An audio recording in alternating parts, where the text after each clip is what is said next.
درج ذیل 3 فرضی کہانیاں بچوں کو انٹرنیٹ کے غیر محفوظ استعمال اور خطرات سے آگاہ کرنے کے لیے تخلیق کی گئی ہیں۔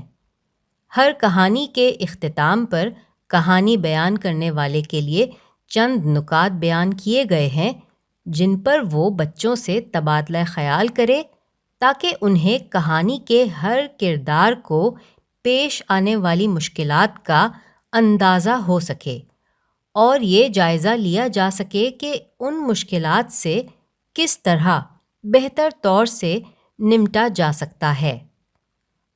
اگر آپ نے کبھی ڈراؤنی کہانیاں پڑھی ہوں یا خوفناک فلمیں دیکھی ہوں تو آپ نے نوٹ کیا ہوگا کہ ان سب میں ایک مرکزی خیال یا واقعات کا تسلسل موجود ہوتا ہے۔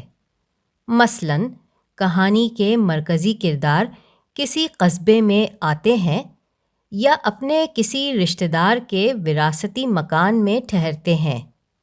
وہ اس قصبے میں کسی کو نہیں جانتے، لیکن وہ اسے ایک نئی مہم کے طور پر لیتے ہیں اور باقی اندیشوں کو نظر انداز کر دیتے ہیں۔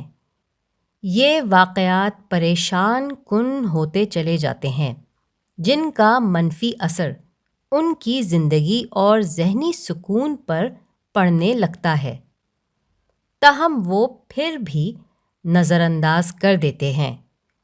وہ جانتے ہیں کہ وہ کہیں اور جا بھی نہیں سکتے اور نہ ہی کسی سے مدد طلب کر سکتے ہیں کہ شاید ان کی بات پر کوئی یقین نہ کرے۔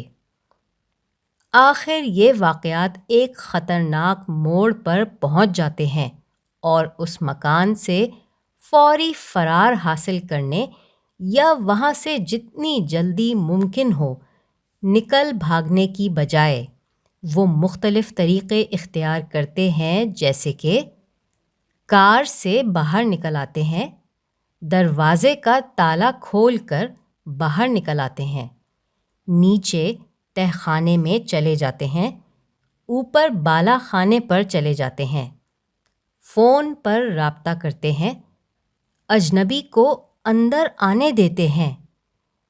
مگر اکثر حالات بگڑتے ہی جاتے ہیں۔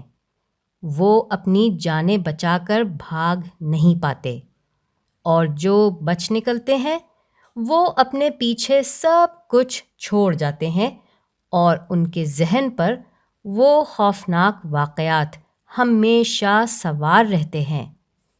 کہانی کے اس مرکزی خیال کے مطابق وہ مافوق الفطرت اور عجیب الخلقت لوگ انہیں مار دینا چاہتے ہیں، کھا جانا چاہتے ہیں یا تباہ کر دینا چاہتے ہیں، اور اس کی وجہ صرف وہی جانتے ہیں۔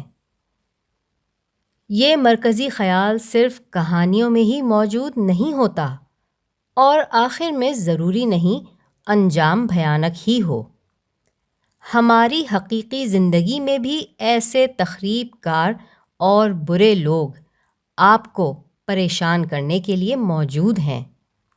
اگر آپ کوئی بھی ڈیوائس استعمال کر رہے ہیں، مثلاً laptop, desktop computer, tablet یا فون، جو آپ کو انٹرنیٹ سے جوڑتا ہے، تو آپ ایک یا ایک سے زیادہ مرتبہ کسی خطرناک حادثے کا شکار ہو سکتے ہیں۔